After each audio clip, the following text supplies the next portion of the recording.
What happens when your worst fear becomes your reality? Hi, I'm Brent Cassidy. Welcome to the Nightmare Success In and Out podcast, where we explore how to overcome your fears and nightmares and set yourself free. We're going to be exploring this topic with guys I was in Leavenworth with and others who survived their own nightmare. These stories can be inspiring, sometimes sad.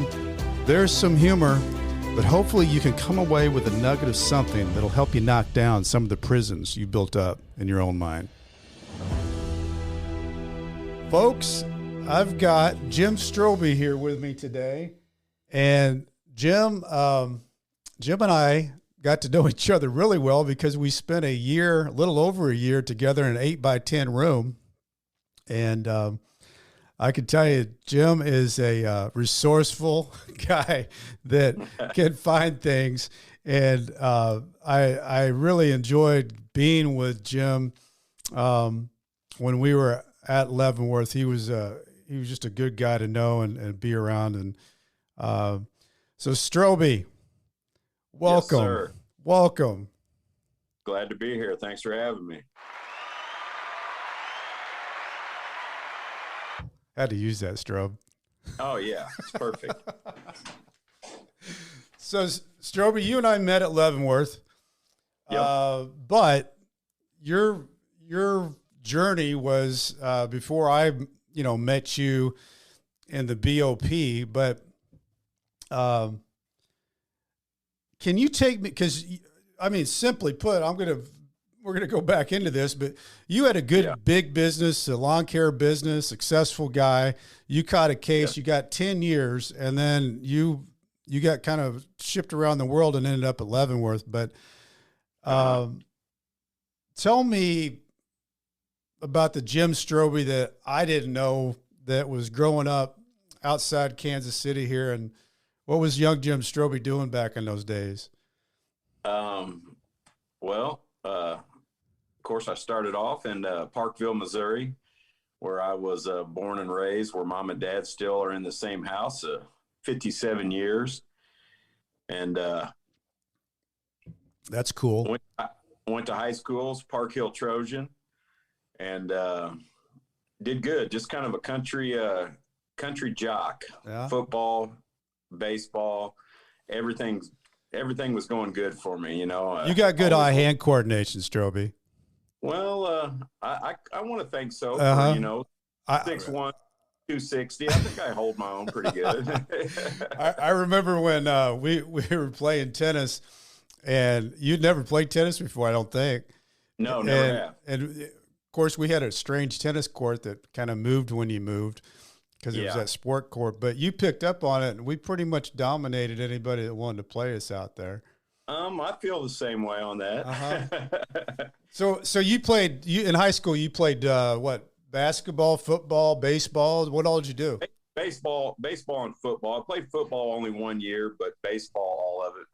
I like the baseball a lot more. Yeah. And it was funny, about the tennis and even the golf. I always thought back then the tennis players and the golf players and the soccer players, they were all sissy. Yeah, of course. Whatnot. And now I love golf, love tennis. I've played actually 3 times since I've been home, and never even heard a handball. Of course, you see me play that in Leavenworth. I saw that a lot. Yeah, that was kind of a prison thing. Yeah, but it was. I enjoyed it, and I was good at it, and I liked setting a lot of those youngsters down. Uh-huh. It's always good. But and the reason that I was at Leavenworth, of course, I caught a drug case. Wasn't a drug addict, but I like money like anybody else, and the opportunity was there. But I never even was anywhere near that game till I was 27 years old. Had my own business from 23 on up. Walk me through that, Strobbe. How'd you build that business up? What tell us about your business? Well, I worked for two different people from like 15 to 20 years old, mm-hmm. And then I'm like, you know what? I'm not making no money working for the man, and I had enough money. I bought my own equipment. Had me a couple trucks, got 38 accounts underneath my belt, jumped up to 46 accounts, and everything was good. And I left all my good cash accounts that easy mowing accounts to Dad when I left. And Dad, at 80 years old today, has kept them all going pretty much. And I was lucky enough. I got to know your dad because he came to visit you, Yeah. and our families and your family got to know each other in the visiting room. And Yeah. man, what a cool guy! Your dad he's a military man, just a man's man, just He a is good a man. patriot. Sure, he's a good old guy. Well, tell me, okay, so you build up the business, you've got things going how you want them. What led you into getting into the world of catching a case?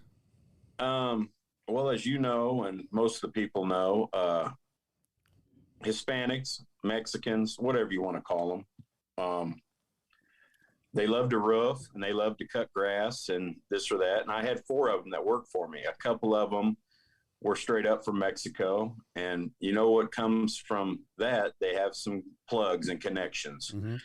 And I had the money then, and they like money like we do. And I started kind of putting some money that way, investing, and it turned into a good little thing until the feds started knocking on my door. Was it Strobbe, when that happened, was this a surprise? Did you know the heat was on you? How did that happen? No, they didn't know nothing about me. 2 of my coworkers, one was a Mexican, one was a white guy. And the white guy had worked for me forever, childhood friend. I played T-ball all the way up to high school ball, Van Johnson with him in AAA. And he sold me out. He got in trouble and he said my name. They didn't know nothing about me. And so it kind of happened like spur of the moment, but. Well, and I mean, I guess that's one of those things that's a playbook for the federal government is they'll tackle one guy and they'll say, hey, listen, if you give us more names, we're going to go easier on you. We'll give you a lighter sentence or whatever they're going to do, but they're looking for names. Yeah, that's all they wanted. And they're just, they're real quick to cut. It's kind of like a stockyard, Why would you want one bull when you can have 10 or 20? It's like a human stockyard, our prison system. That's all it is. I mean, they don't want just one guy. They'd rather have you give us 20 names, Right. And they're real quick to barter, kind of like in your situation, let's keep mom out of it. Let's keep this place out here in California, blah, blah, kind of deal. You know what I'm saying? Yeah. They put you in a situation where you almost are like, put it on me. Right. Let me take it, don't hurt my family. Don't do that. And they don't play very fair, but. No. And it's, going through that, Strobbe, I know that's, it's just like the weight of the world feels like it's on you all at once. Did you always know that you were going to plea, or did you think I'm going to fight this and take it? Or was it an immediate thing? No, Brent, I definitely knew that I was going to plea. I've heard too many I had a great lawyer. He was a 16-year federal prosecutor. And John Ambrose was the United States attorney. And he basically told me, he goes, Strobbe, I've had thousands and thousands of cases like yours. He goes, the 10-year mandatory minimum is a great deal for you. You can do a thing called RDAP, was a residential drug program that can get a year off your sentence. You'll be home in about 8 years. He goes, but if I take it to trial, he goes, I've lost 2 cases like yours in 20 years, and I won't lose 3. He goes, you're going to leave that courtroom that day doing 20 to 22 years. We're going to double it up and this or that. Your mom and dad will probably be passed and gone away by then, or you can be back home and try to be a productive member of society and within 8 years. Of course, I'm going to plea. 8 sounds a lot better than 22. Yeah, and 8 sounds like a lot. So, what was your family situation then? Married, kids? No, I've never been married, but I was with the same woman, my baby's mother. And I don't know if you ever met Elise up there on any visits or not. I did. And it went. She hung out and did for a little while, but I told her when I left, when you swallow a 120-month pill, if things ain't really solid at home, you can't expect your spouse, girlfriend, brother, sister to sit there and really be there for you after that long a time, you know. Right. You can't waste your life like I'm wasting my life, you know. You got to get on and keep doing whatever you got to do. So I knew that was coming, but I'm in a really good place right now. It taught me a lot. I got to meet not a bunch, but a handful of good people like yourself, you know. And well, tell me, okay, so you do your plea. Did you, before you were sentenced, did they take you into custody immediately, or did you get time to wait? No, I was actually out for 14 months on pretrial. Okay. I actually got to get my stuff rounded together, and my lawyer, which is a big man down here at the federal. When he walks in with a polyester jacket with jeans on, and they're all addressing him as John. How you doing, John? Okay. You know, and he was telling me I was going to have 45 days before they took me. Well, the day of my sentencing, they took me that day. But I did have 14 months out to get all my credit cards, all my bills, everything paid down to nothing. And okay, so they took you that day you got sentenced. What? Where'd you go, Jim? Straight to they call it CCA. It's a federal holding facility in Lansing, Kansas. They took me straight there, and I was there for 4 months, and that's where I met my friend. Yeah. And well, walk me through that, Jim, because I've not heard good things about CCA. No, it's nothing. It's like a county jail. It's like your downtown St. Louis County Jail or our Jackson County Jail down here in Kansas City. Yeah, it's not good. You get, like, at least, you know, when you're in the federal system, you know how it starts at the penitentiary to the medium, the low, and then you get down to where we are, which camps should be just wiped off the map anyway. Right. You know, if you make it down to the camp level, you need to have a deal on your ankle, sent home. Exactly. It's a waste of taxpayers' money. And just like, you know me, I was out plowing snow, and I'm out in the middle of Leavenworth just driving a truck around. And this or that. It's a waste of taxpayers' money, but because the characters there, because I was in that county jail for 6 days, and that felt like 6 years in Warrenton County Jail. Are you in a pod, or are you in? Yes, it's a big pod, and you just have 2-man cells, but everybody comes out to either watch TV and eat. Okay. It's all open area. And then you go back into your cell. Yeah, you go in, and they do the same kind of counts that they did, like, you know, at Leavenworth. But and you were there for 4 months? 4 months, yeah. And then how do you find out? Go ahead. They put every kind of offender in there. It don't really matter. They don't really move you around, you know, and put you with people of your caliber. Right. So that's why it's so bad. Yeah, and there's just nasty things going on. There's lots of fights. It's not comfortable. No. So you, did they just one day say, "Hey, Strobbe, hitch up, let's go," and they take you to El Paso? Yeah, it would come out on a bulletin deal, and you'd kind of look at it every day, and your name would be on it, and then it would say El Paso, Latuna FCI, blah, blah, blah. And you'd be gone the next day. So then I went down to the transfer center in Oklahoma City. By bus? Plane.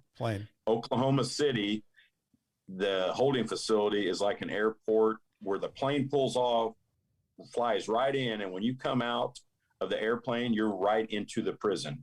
It's the national transfer place for prison in the United States. Yeah. And I've heard all kinds of stories about that. I was talking to James Borders the other day, and he was talking about how crazy that whole thing was when he got off that plane, and just like cattle, you were herded in and out. Yeah. No, and when I was there, I seen they pushed us all up against the wall, and they actually ran a guy through like if you were moving a refrigerator on a dolly. It was almost like what's that movie? Hannibal Lecter. They took a guy through on a dolly, had a mask on his deal, and they were pushing everybody against the wall like, what's this guy do? Just kill 300 people or something? And probably did. Did. You just happened to be in the same building with him. Yeah. So how long were you there at the transfer center? I was only there for a week. Okay. And then only a week. then you fly. They take you shackled to fly to El Paso.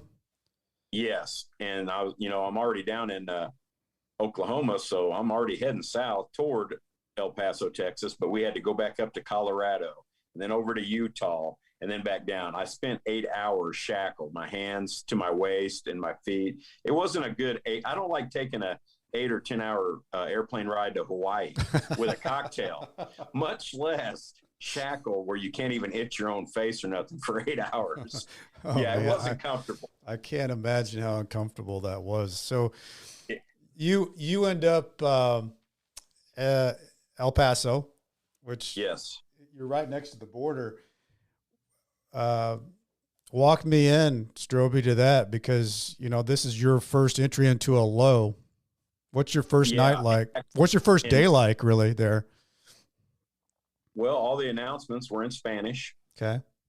First, and then they said English. That's the primary. That used to be a immigration transfer, and it's an old school prison. It used to be a maximum security like Leavenworth, and it's the same kind of deal. 4 rows of barbed wire, 4 double fence. I mean, it was a maximum security, but it was an FCI. And for you guys that don't know FCI, that is just Federal Correctional Institution. Right. And they name those as like mediums and then lows. And no, it was a. How many guys were in the El Paso that prison? 1,600 inmates. It's a lot. A lot. And I was actually, and it's like people here, whites stay with whites, blacks, Mexicans. As soon as I got in, some white guys, some biker guys took me in and filled up my locker with some ramen noodles and soups, and I had some shoes and sweatpants and this or that. They took good care of me, Now they wouldn't have if I would have had bad paperwork, of course, but I had my paperwork and stuff on me. So well, and for those that don't know what that means, the paperwork is all about, the child molesters are in lows and mediums. They're not at the camp level, but those people carry the lowest of the low of the prison world. Right, very much. They walk around with a red flag on their head at all times. Yeah. They can't get with any other people.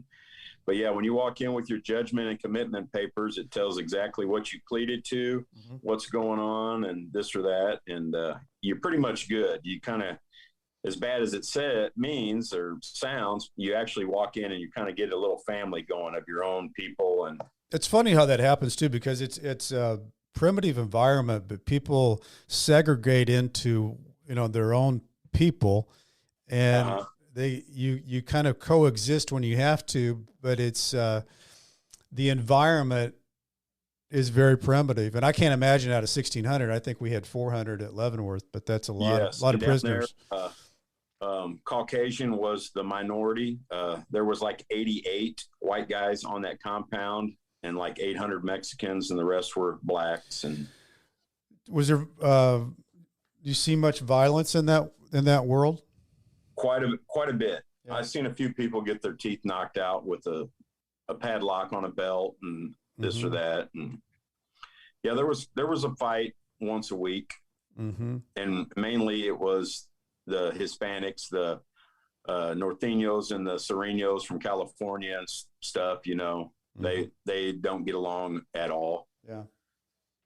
But I mean, that's just the way of the world, So you didn't see family, obviously, down there because you're so far away. Yeah, no, and I didn't have them come down there. I was down there for 3 years. I didn't have them come down because right at that time they had the big border war in Juarez going on, where they were kidnapping kids and sending drugs and bodies and stuff. I mean, I was like, don't even bring the girls down here, Dad. Don't. How old, Strobbe, would the girls have been when you went in? I left Issa, the youngest. She's 12 now. I left her when she was 9 months old, and I seen her at Leavenworth when she was just turning 4. I know. I remember that. There was also a thing that happened with her with the dog that you were. Yeah, she got bit by a dog, pit bull from a buddy of mine's, which she got a little settlement out of the deal, and I got it squared away and put up for her. So it had to be tough, Jim, to go through that. Not because you feel so helpless as a dad when you're right. And right off the rip, I get down there to Latuna. This happens to Issa, like 2 years being down there. But when I first got down there, Dad had a open heart surgery, had a stent put in. So I'm like, I'm going to lose Dad. Mm-hmm. My daughter's getting bit. I'm losing my baby's mother. Mm-hmm.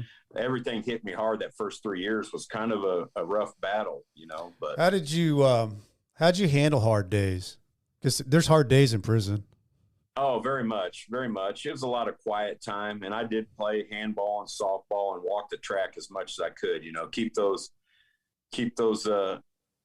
earbuds or your earphones in and listen to your music or whatnot. I mean, I still don't to this day, because I swore I'd never watch TV or have those things stuck in my ear again. I don't even wear my AirPods. I just don't like them in my ears. Well, for those where we're talking about this, when you're in prison, you have a radio that has the earphones, and the TVs are on, but you have to turn to the channel. So there's really no noise when you're watching TV. So it's a kind of a different looking environment. In the prison TV world. And it's like the old school Sony Walkmans, the AM FM radios with the dial, I mean, it takes you back some retro years with that. So your way of handling hard days was to stay busy, active, and physical, and got us busy. Yeah. If you sit around and have all those negative thoughts and everything, I mean, that's just negative stuff's going to happen with negative thoughts. You just have to kind of just keep pressing on. And I think that one thing you learn, Strobbe, is that you don't want to stay down too long in prison, because it's a slippery slope, because it's such an ugly, bad place. If you allow yourself to get down, it's hard to get back up. You want to have some kind of strategy that gets you feeling like you again, because it's not a good place to be down, because it feels claustrophobic anyway. But being down in prisons, and you get down in prison, there's that's one of the things, people, they don't talk about it a lot. And, we're probably talking about it more right now than we've talked about it in a year that we lived together. But it's different. It's different being down in prison. Hard days are different in prison. Very much. So you had 3 years, 3 years there. Yes. And how did you get to transfer? How did that happen? I actually had to have Claire McCaskill, Senator. Roy Blunt. Mom and Dad wrote them several letters, made contact to them, and they actually put a good word in, because they weren't going to transfer me. They were going to leave me down there for the duration. Wow. They didn't care. And after 18 months in a federal prison, you can transfer every 18 months. Mm-hmm. I mean, that's how their handbook, their log, BOP states. Every 18 months you can be transferred, as long as you got good behavior and no shots and nothing. If you get people that don't know what shots are, it's like getting a speeding ticket or getting a DWI. They just keep going up to where you could catch a drug case or a murder. It's all a ticket or and a shot can take away a good time. A shot can also affect being able to go into the RDAP program that you mentioned, Strobbe. Yeah. And if you get a level 1 shot, you can't get accepted into that. And that's like losing a year. Yes.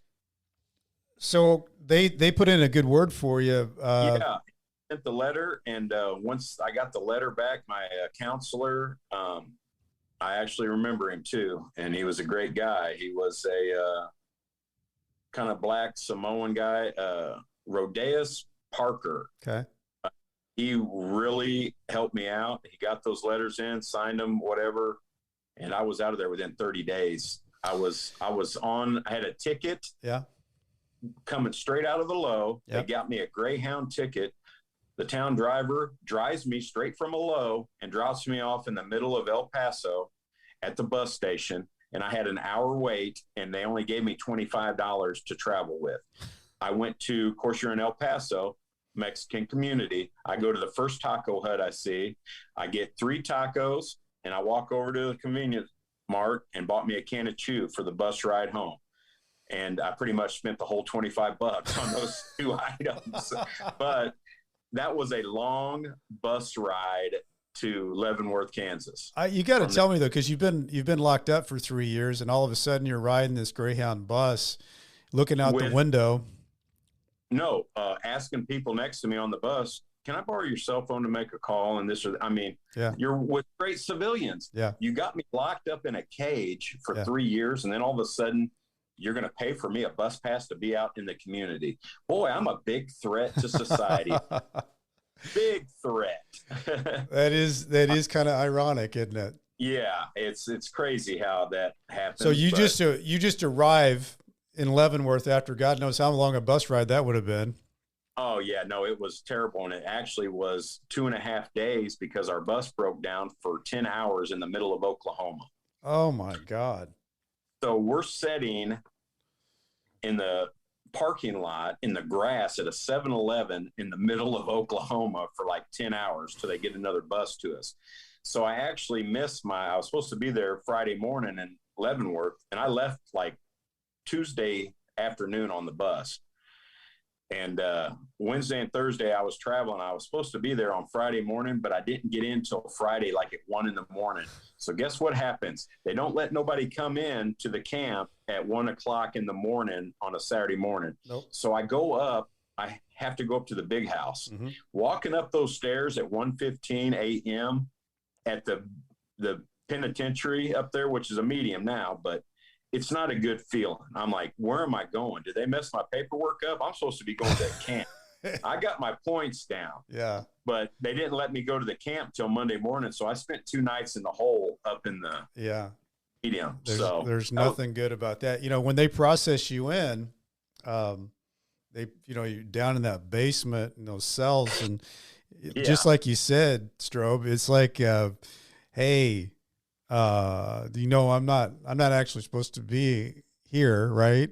But you don't you don't know that, because you could be put in to that. And in fact, I had a thing happen where I had to go to the case in St. Louis, and I can't remember. No, I was in RDAP at the time, and I had to be gone for this case. And they went and picked up a guy up at the big house and at the up the hill. And the guy gets in. He says, "Oh man," he said, "You wouldn't believe this." He said, "I've been in there for 6 days." He said, "I've been telling them they had me at the wrong place." And so he was riding with me to the private place that was, like 2 miles away, the private prison over there at Leavenworth. But I was thinking, that's exactly what you don't want to hear, is they just misplaced the guy. And when he said that he was in the wrong place, the guard said, "Yeah, that's what everybody says." Yeah. Everybody says you're not supposed to be here. Yeah. They don't care. You're just an inmate to them. It don't matter what level you are. So you spent the weekend in the hole. Yeah. So you got introduced to that. What was that like? It wasn't no good. Yeah, it was not. You talk about feeling helpless and solitude. No bed. It was a concrete slab. Yeah. But you actually did have your own shower in there. That's interesting. Yeah, it had your own shower in there. You didn't have shower shoes though, did you? Oh no shower shoes. And the opening was about 18 inches. So you got to go in it sideways, and it's tiny. And could you hear people? Could you hear people talking, or like when you're in? Yeah. A lot of beating on the doors and acting like caged animals, Yeah. I noticed that they did that in the county jail at night, and I never did understand why they made all that noise at night. The few days that's ridiculous. I don't understand that either. It's not going to help you getting out the door, beating and kicking on it. Doesn't make any sense. But I never got that one. They did it every night too. It was just. I mean, I've never been a CO, never planned on it, never will. But if somebody's kicking on the door, wanting to get out, yelling at me, I'm probably not going to open the door. Yeah, not happy about that person, right? No. Not a good compromising position. So you get let out, Strobbe. You head down. Probably an inmate drives you down to the camp, maybe? Yes, yes. Inmate drops me down at the camp, and that was August 14th of 2013. Yeah. 2013, yeah. And I actually knew Tracy Colombo and Matt Mooney because I was with them down in La Tuna. They were already there, so I showed up. they looked me up. They knew I was already up there. It's funny how the inmates already know who's coming, what's going on, Yeah. this or that. There's nothing else to do. Yeah. And so I fit straight in there pretty good. Got a bed up in C2 around some buddies. And within 2 days, I was playing softball on a team. And you were a good softball player, so that's always a good thing when you can roll into prison and actually add something to one of the teams. You're accepted pretty quickly within the prison world. Yes, yeah. So I mean, not that that's a good thing. You hit the ball well and pitched. Yeah, it was a good. When I first got there, I started playing third and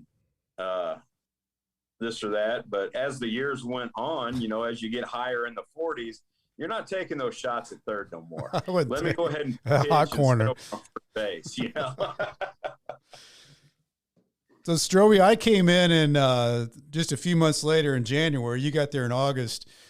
If I remember when you and I met each other, you were kind of running the lawn care business of cutting all the grass basically in Leavenworth. Lawn and landscape with Donnie. Yeah. Great boss, great guy. Those guys are just $80,000 a year babysitters. Right. That's all they do. Yeah. Easy, great job, and he was a good, personable guy. You guys cut a lot of grass too. I mean, I don't know how many acres that was, but it was huge, and I believe it was the grass that we cut was almost 30 acres. 30 acres, yeah. But by the time we'd start Monday, by the time we'd get to Friday, we were already ready to start where we had left off. I mean, it's kind of like cutting a golf course up there. What'd you say? Some good equipment. And the other thing I always thought was weird about Leavenworth is that in a big front area there, and they had roaming buffalo. Yeah. Yep. And the whole time I was there for 5 years, I never seen one vet.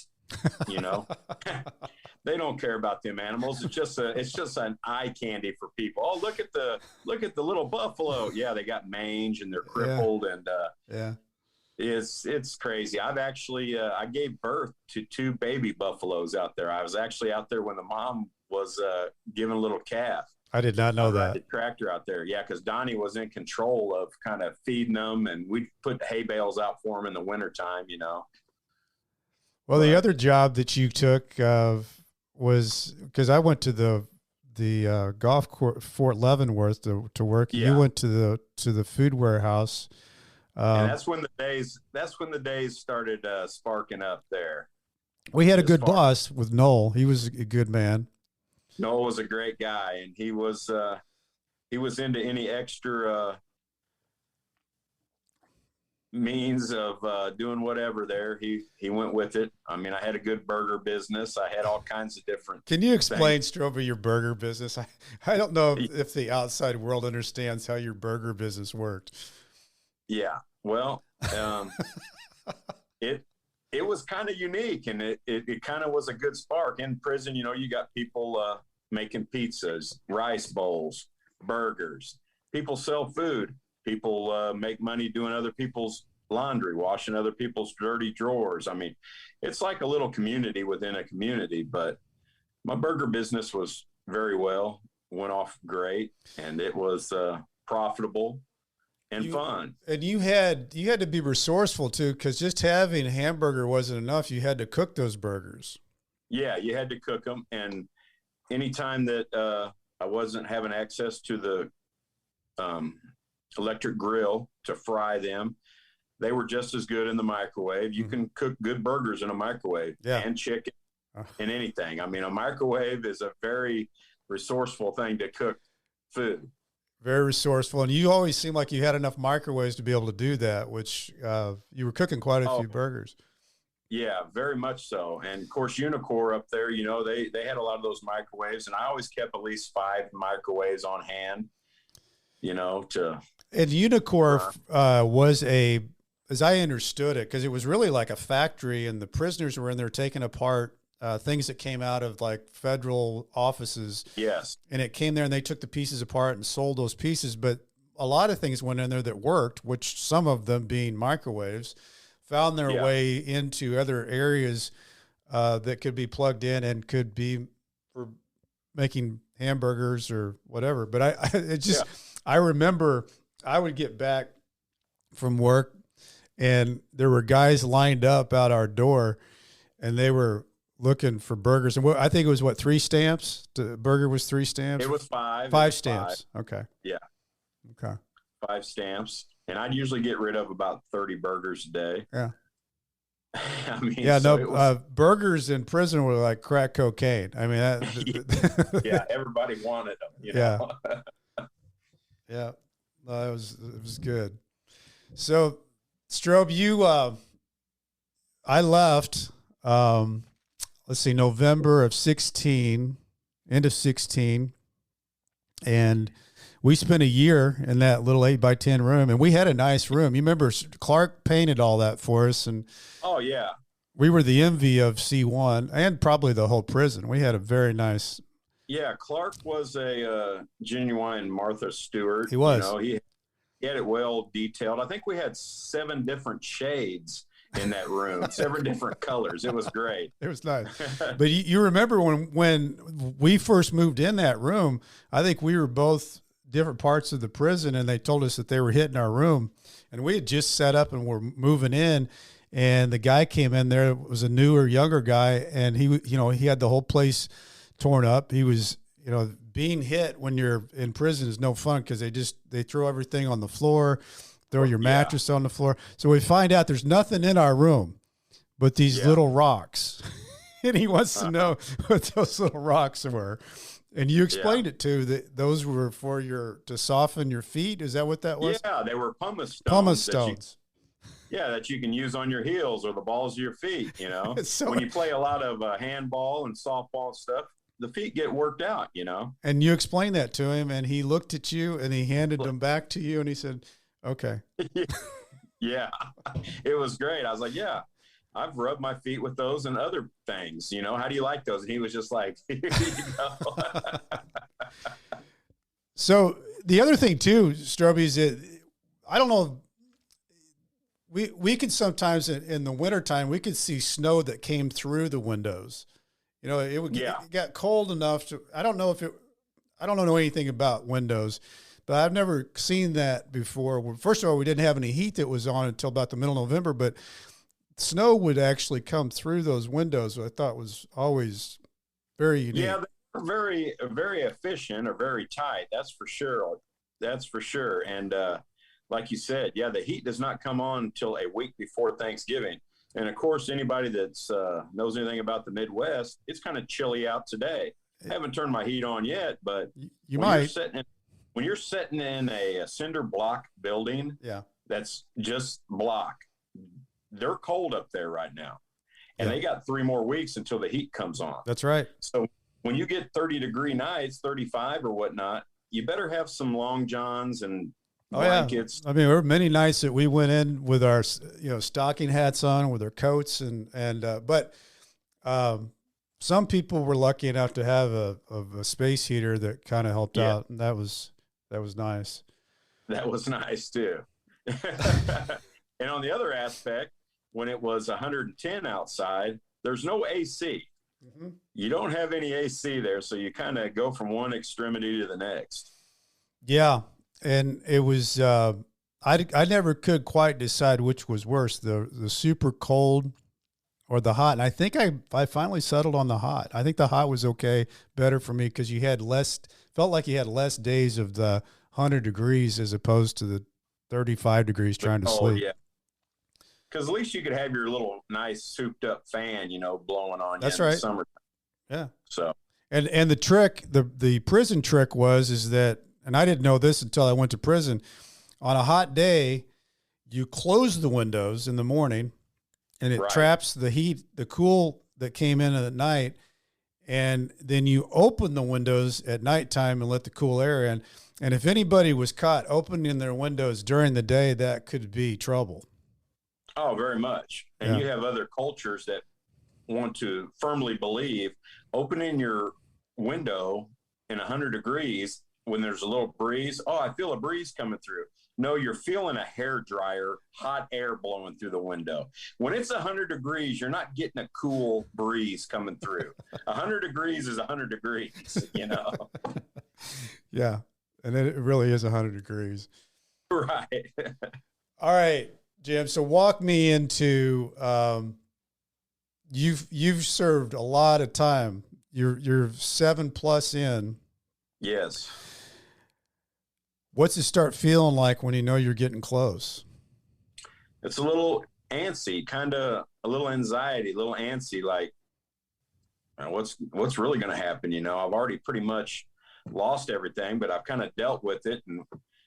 And you can only build up so much while you're in prison. You can build up enough to where you're comfortable while you're incarcerated. Mm-hmm. But when you get out to the big world, it's not, you know, it's reality check coming back at you, you know. And I was glad that I had locked into a good job where I could start the second day I was on the streets working, and been there ever since. But I thought in my mind it wasn't going to be nothing like what's going on right now, 40 months down the road, you know.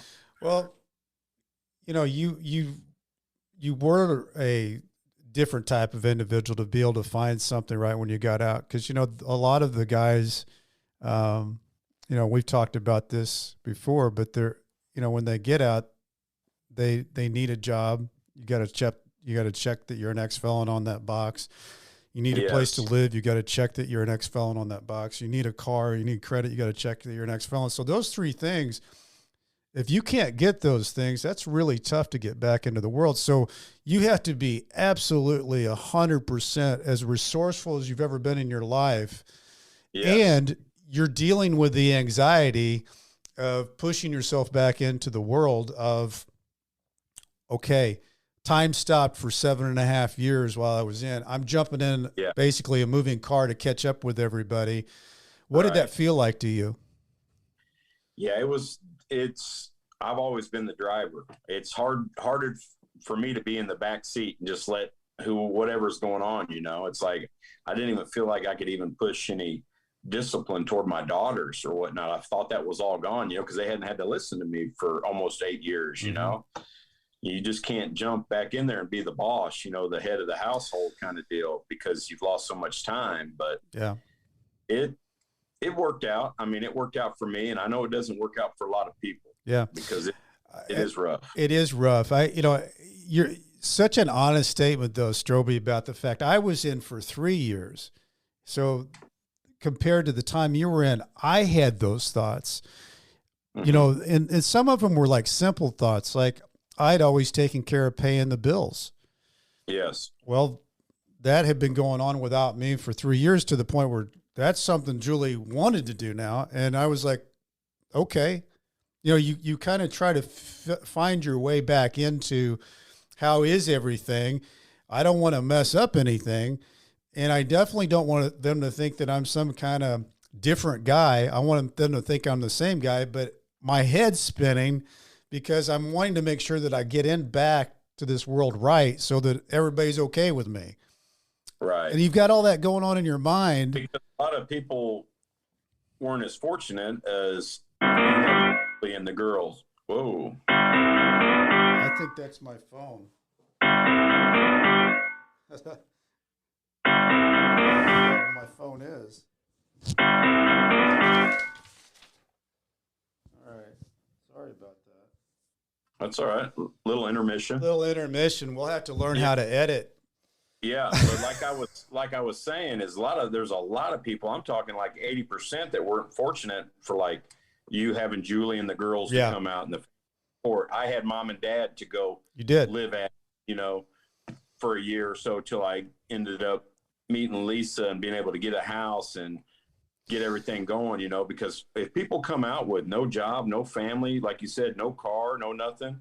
I mean, if people hate to go to the DMV every 2 years or every year to get tags for their car out here in the world, if you're in there trying to get a driver's license and do all that, it's times 10. Everything is way more hectic. Everything's a lot tougher. And you've got you walk back into society with a tattoo on your forehead saying I'm an ex-felon. as much as you want to be, the opportunity guy and do all the things you need to do, you're still dragging that with you. It follows you wherever you are, and you just have to learn that that's kind of part of what you're going to deal with. But if you can find people who believe in you, and take that opportunity, then man, I don't know if anybody knows how much we appreciate that when somebody says, "Hey, come with me. I'm giving you an opportunity." And you've had that, Strobbe, for what, since you got out, and and you tell me a little bit about life now. You told me the other day you got a Harley.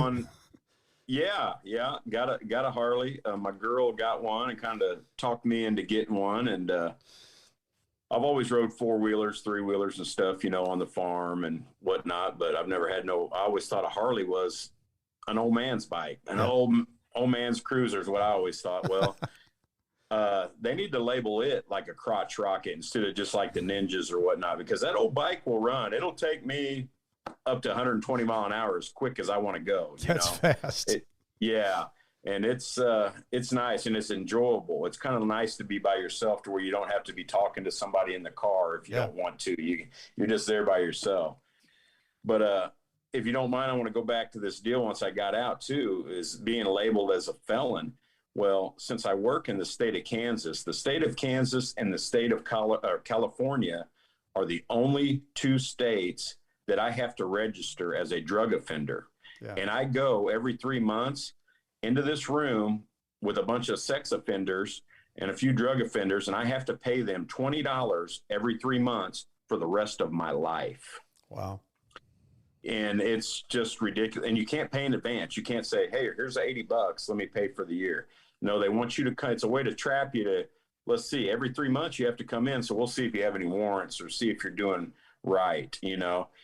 It's only because I work in Kansas. If you work in Kansas, live, go to school, whatever, you have to do that. Now, if I just worked in Missouri, we don't do that here, but it's like, I pled out to a 120-month sentence. Right. I did my time. Mm-hmm. I did my programming. I did my drug class to get my year off. Mm-hmm. I fulfilled my side of it. Now you want to put 5 years of supervision on me after I do that, and I have to pay $20 every 3 months for the rest of my life. I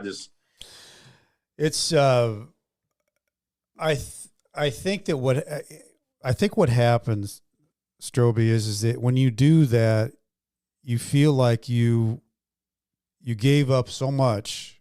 And I'm not saying that anybody's right or wrong on how they got there, because everybody's got their own story. No matter what it is, you give up so much of your life to go in, and you want to get your life back when you get out. And you hate these tentacles that are all over you, that it feels like it's trying to pull you back. Yeah, smothers you. Yeah, and it's the freedom thing. It's trying to shed that freedom off of you when you're trying to take that step. You tell people, take the step, and you're taking the steps, and then they're pulling you back with that stuff, and it just doesn't feel good. Doesn't feel good. No. And just like I got denied this last March, I got a great PO. Anyway, I've done half of my 5 years supervision. I put a judgment in with my lawyer to the judge to let me go at halfway, and he denied me in this last March, but he did commence me on staying sober, doing all the things that I've done. He said, go ahead and resubmit it 2022 in March. So here next year, I'm going to resubmit it. So he'll probably let me go. So I'll have to give him 3 years of supervision instead of the 2.5. But it's like, where does it end? I went shot free for 8 years, did the ARGADAP program, get out, worked the same job for 38 months, got my daughter into a house, bought a house, haven't caught a speeding ticket or nothing. I mean, I've done everything right, and you still just want to keep me in that web like you're talking about, the tentacle. I feel like the octopus has me right by the throat. Everything, you know what I mean? No, I get it. And it's you just want to be totally free. That's the feeling you feel. And right. You know, and it's not that you and I both know, Strobbe, we love being out of prison. You know, our worst day, thank God we're not in prison, but Right. you just don't like to be touched with it. Once you feel like you're done with it, you don't like to be touched back with it and have to go back and deal with it. Yeah. It feels like the same feeling. And that's For sure. trying to get it. It's that little PTSD. Yeah. Yeah, it is. So I'm really happy for you, Strobbe, because, we FaceTime the other night, and man, it's so good just for, you and me met each other in a bad place. And I always knew you were just a cool cat. And last night, you come off your Harley ride and you had a big fire going, and you got your girlfriend there, and it was just like, you and I are just talking like normal guys. It was happy time. Yeah. I mean, you had a cocktail, I had a beer, and we just get to talk, to talk and let the girls meet each other. And it's just normal life stuff. Totally normal stuff, which is really surreal for you and I, because we lived in this little 8x10 room, but that last night FaceTiming, and you're out with the fire, the girlfriend, I introduced Julie to your girlfriend. We're having a cocktail together. I was thinking, man, that feels good. Yeah, no, that was great. That's great. So, Strobbe, anything that I haven't asked you that you want to part to the world out there that is something on your mind? You know what, Brent? I mean, we covered about everything. I mean, I just would like to say to anybody that's listening to this, keep your nose clean. If you're doing anything that you even think is, as far as not getting everything paid on your taxes, or just simple stuff that people think that's okay, like if you've skipped a year of tax paying, even if it's $1,000 or whatnot, I'm going to tell you the federal government don't care. They would just soon put you away for a year and a day just because of that. I mean, just keep your nose clean and do what's right out there, because you need to enjoy your family and your freedom. Yeah. Family and freedom are two huge, huge things. And that's the only advice that I could give anybody. Love it, Strobbe. Can't put a dollar figure on that. No, for sure you can't. Well, tell your dad hi. I sure will. I sure will. Been a great talk. This has been Nightmare Success In and Out. Thank you, Jim Strobbe, for being my guest today.